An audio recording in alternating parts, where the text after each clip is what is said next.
Thank you. Now we move on to the report of the Chief Executive, and I'll hand over to Jane. Thank you. I'll just take the report as read. There's only two things I would like to emphasise. Both are in the executive summary. First one in the core services part is about the LTP. You'll see in the report that we're saying we're about a third of the way through activity management plans. I think that's gone up to about a half since the report was written, and it's just by way of emphasising that this is a key piece of work that we are giving top priority right at the moment, and just trying to keep to the timetable. The second point to emphasise is in the rebuild part on page 35, and that's an update on the flooding work. We thought it was useful to present this as part of the CE's report at the same time as Council are getting information in a PX report about Dudley Creek.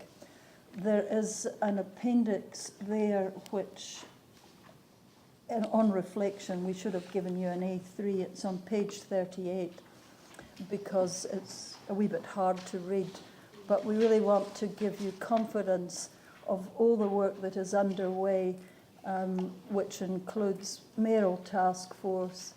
It includes looking at policy issues and the policy framework, and looking at the medium to long-term work.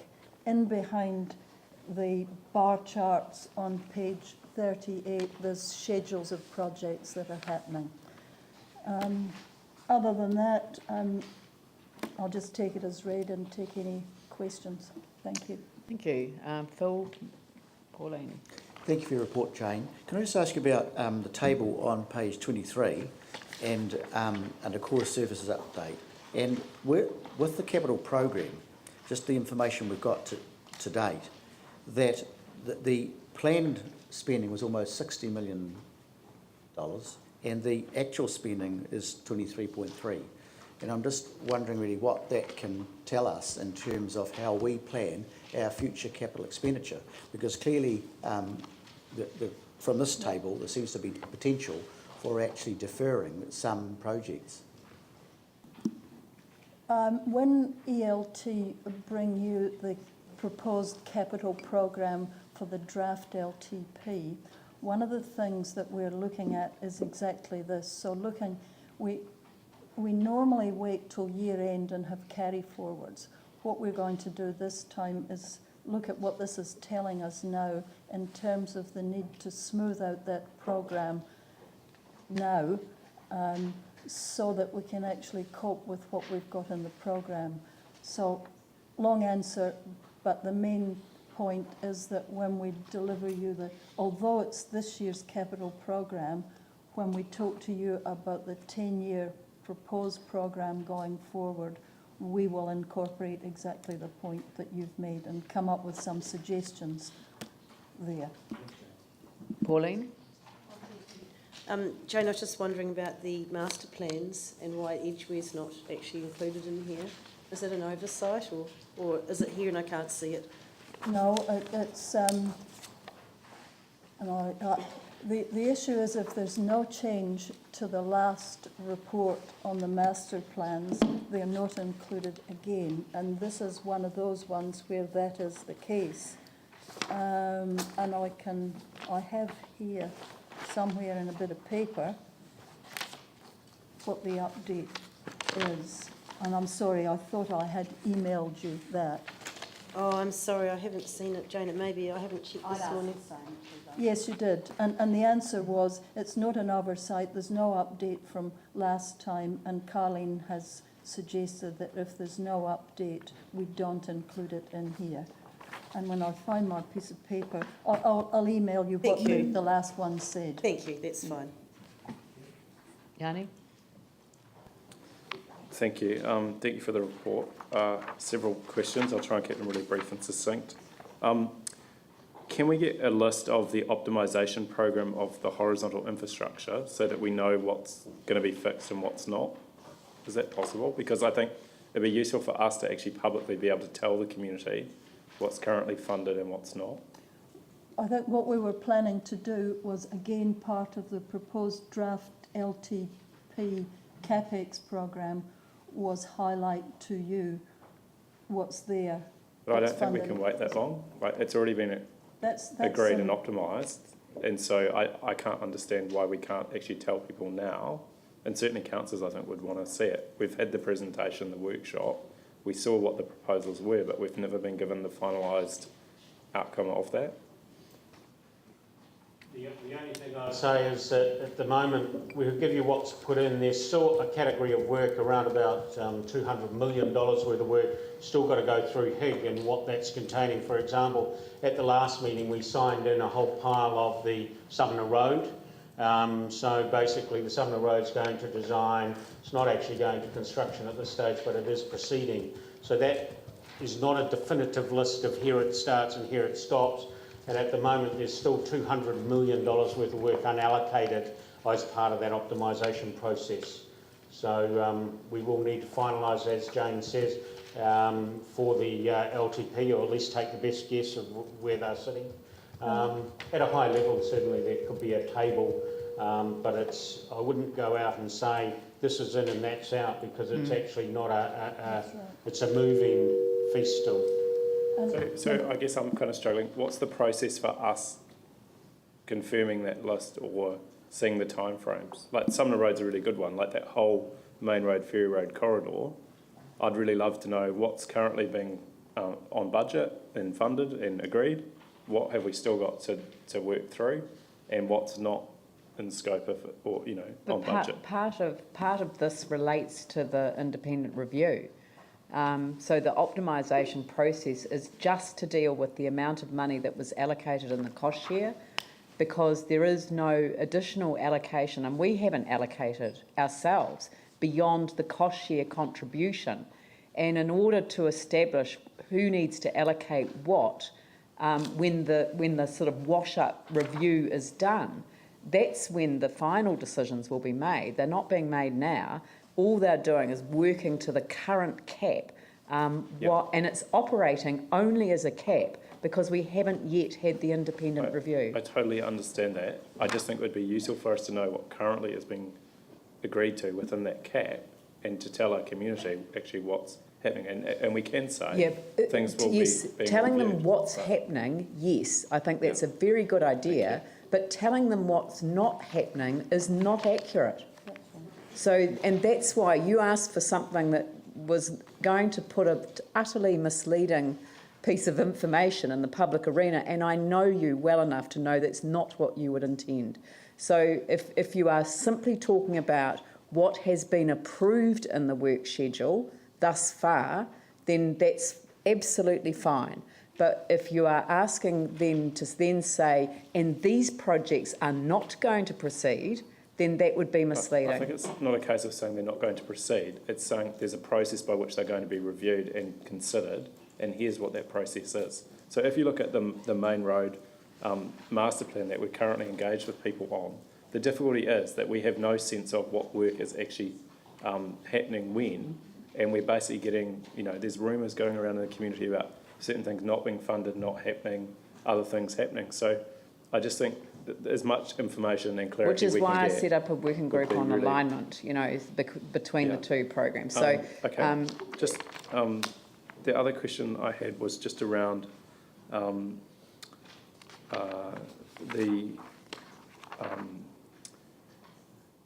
really around. Sorry, I've just lost the page. Just the flood management in terms of just understanding what's happening in the central city. I've sent you through, Jane, some requests. Yeah. As part of the flooding task force, we had asked for a report to be prepared around the implications of the flooding that had happened in the central city, and we'd asked for a report to come back, but there doesn't seem to be any, it just doesn't seem to be featured anywhere. So I'm just wondering if there's anything we can pass a resolution. Again, that resolution asked for an urgent report into the central city flooding issues that had happened through those recent events, but there's nothing coming back on it. So is there anything we can do to kind of... You don't need to pass a resolution, you just need to give me a firm reminder that I need to come back with a date, and I've got the message Right. on either a report or a briefing. I just would like to talk to you a little bit more to make sure that we get exactly what you want, but it's sitting with me to come back to you with a date. Okay. I think this has been an ongoing issue, and Yes. Councillor Johansson, to be fair, has raised this He at has. every opportunity. So I'm just wondering whether if we could get Councillor Clearwater's committee to maybe ratchet this up in terms of importance. Well, I'm sure we can, because there are other areas too which in fact weren't fully dealt with or dealt with at all by the flood task report. So there are pieces of ongoing work which the new Kite Committee could attend to. You'd be welcome to come, Yanni. Yeah, okay. Yeah. And just finally, the final question for me on the financial implications is the district plan costs, the unbudgeted hearing costs. I'm just wondering what process we have in place, because I just don't see how we can, incurring these unbudgeted costs of 4.2 million, I just don't understand why we get into those sorts of situations. And it's a bit like the building consents. So how are you expecting that we will actually fund that? Is that like a rates increase? How's it going to be dealt with? I think this is an issue that's also been raised before, and I'm sorry for sort of stepping in on this, but in order to conduct a district plan review of the nature that we're conducting, without any external intervention, so without an ordering council and an independent hearings panel, if we go through the ordinary process as a council, the cost would be greater and it would be spread over 10 years.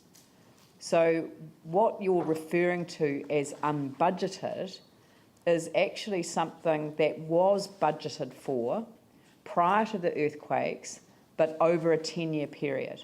So what we've had to do is to truncate it, and we've requested the government to provide, by way of order and council, a mechanism for enabling us to completely redevelop our district plan without going through the normal processes that would cost more, admittedly over a longer period of time, but would cost the council more, the ratepayers more. So the question is do we make additional rating provision in order to cover for the fact that this is happening over a three-year period, or do we just build that into the overall costs of the way that we have to operate the council under the circumstances that we find ourselves in? These are the questions that we need to decide with our financial strategy and with the long-term plan. So how we do this is something that's actually up to us as councillors. That's the decision-making process that we have yet to go through. Now, look, I appreciate that there's a cost to doing a district plan in a shorter period of time. I guess what I'm interested in is what controls do we have in place to actually minimise those costs and control those costs so that we don't get, and we've got a district plan review report anyway, so maybe we can go into more detail, because I'm really keen to ensure that we've got some financial scrutiny of those costs and we're not taking, we're not just giving a blank checkbook.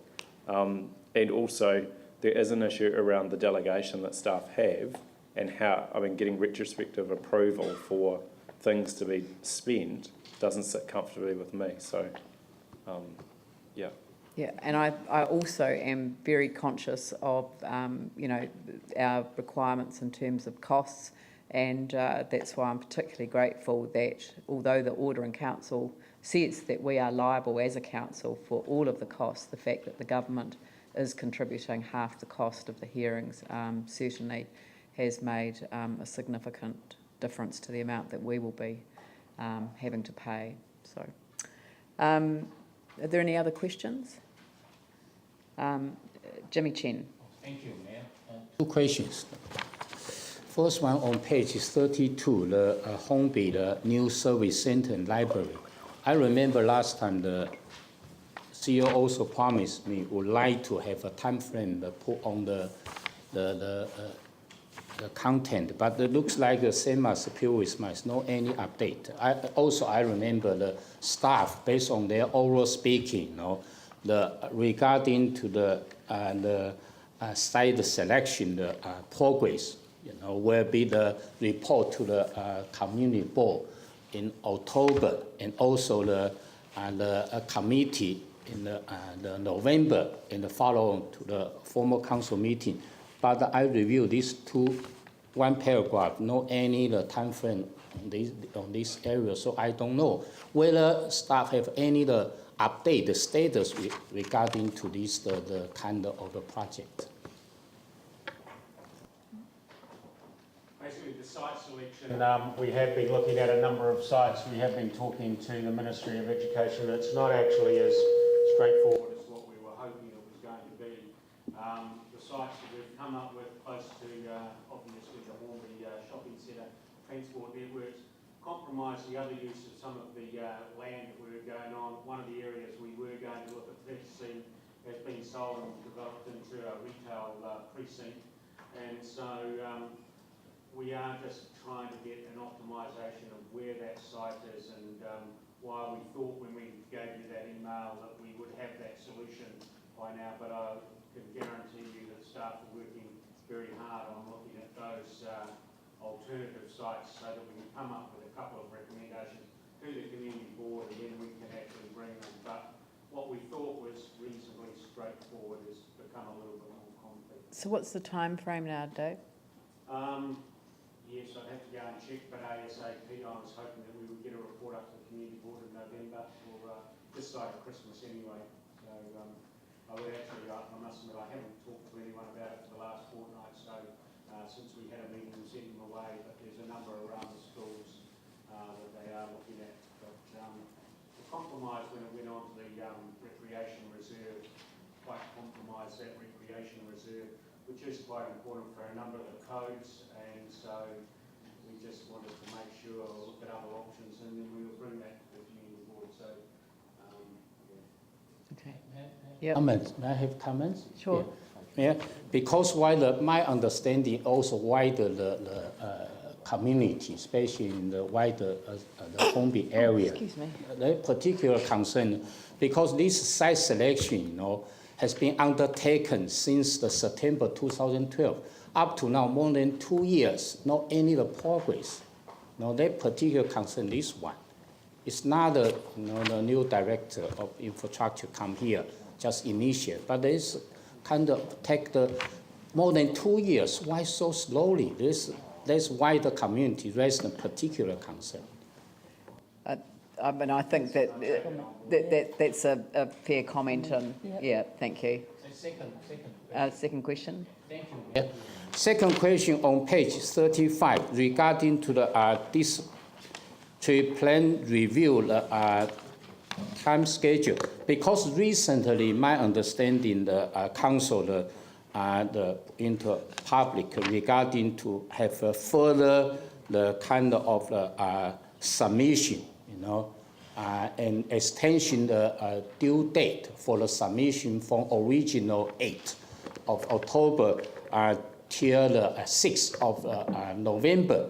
However, that particular mention is only for the further submission rather than for the initial submission, so confused to the community whether if some community or individual they have a kind of submission, whether they are eligible to make submission or not, only for the further submission, which means either you support your original submission or you oppose or against your submission. It needs to be confirmed from the staff. I think that there was an email sent out this week that was very clear about who was entitled to make a submission under this submission process. This is not a submission for people that haven't made submissions before this is a submission that you can make a fresh submission. So anyone can make a submission, but not anyone. You have to have a particular interest in the matter. So that's not just a general community interest. So that it's much more particular now. So if you are affected by a matter that has been submitted on or, so if you've been affected by a matter that's submitted on, then you have a right to make a submission, even if you haven't submitted before.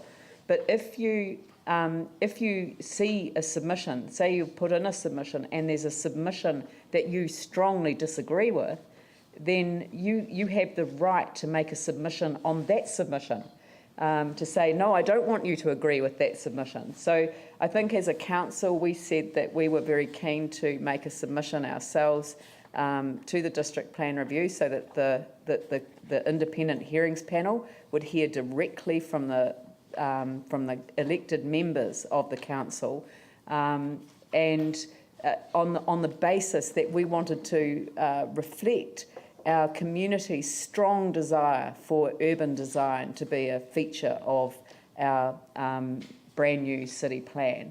And that's something we've had fed back right across the board. And I don't know if any of you were watching, I don't like to give advertising away, but John Campbell last night interviewed Kevin McLeod from Grand Designs, and he gave a very good example of how you can achieve significant intensification by working very closely with communities and working through the issues of developing land in a way that is sensitive to the environment. And the way that he put it was that you can get a third more people living in a neighbourhood without any sense of loss of space or amenity, if you work with the local community to achieve it. And I was quite inspired by what he said. And I think that, when you think of the pushback that we had on intensification, I think it's because of the use of the word intensification instead of this wider idea that we can make better use of the land that's available, but actually improve the amenity of the community that people live in. And, as I say, I was quite inspired by the presentation. But so I think that it's going to be important for the council to make a submission which is very clearly not from the officers of the council, who will be obviously performing an incredibly important function supporting the independent hearings panel, but from the councillors speaking for the people of Christchurch. Paul. Just quickly, I didn't note anything in the report here with regards to Porritt Park, and we're getting quite a number of inquiries coming through from our community about the future use and possible uses of that land. So just wanted to flag that as an issue for us. Okay. Yep. I think that's going to be a significant issue, including dog parks and various other suggestions that have been proposed. Do we have any indications where what's happening there at the moment? Is there any work being done on that? Well, I'm not sure if it's part of the residential red zone, is it? Was it included in the residential red zone, Porritt Park? I mean, I know it's over the road from the red zone, but is it actually in the red zone? Don't know. My assumption is it is. Yeah, I'm assuming it is, but then now I'm thinking maybe it wasn't included because it was a park. I don't think it was. Mayor, we've had a deputation to the community board just this week about some sort of concept plan there. I think it is still, it's still council land. Yeah, I know, it's still council land, but I don't think it's but red whether zone. it's,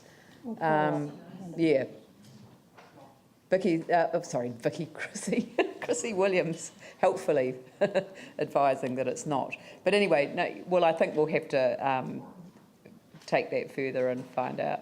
I'll just excuse myself now. Thank you very much. Yeah. Though, are expressions of interest being called for it? And if so, are the local community boards going to have any? I mean, is anything happening there that we need to be aware of? I don't believe that there's an expression of interest being called for. It's a park. Looking up the red zone boundary, what was the question? Oh, No, just no. has anything gone out about the Porritt Park. possible uses for Porritt Park or seeking expressions of interest? Or It's a park under the Reserves Act. yeah, I just It's noted not- in the media inquiries yesterday that there was. Well, there was a deputation to the Okay. community board, which may have sparked off inquiries, but We'll follow up and see. I think it'd be useful just to feed back to the two community boards that, I mean, I know it's technically in Burwood Pegasus, but our board actually is right up against the border of it, and so obviously we've got an interest as well. right, Great, thank you. okay. So, all right, we'll see if there's any issues with Porritt Park. Yep. I mean, it will be something that we'll have to consider. Right, so would someone like to move the report be received? Tim Scandrett, seconded Andrew Turner. I'll put the motion. All those in favour say aye. Those opposed say no. That's carried.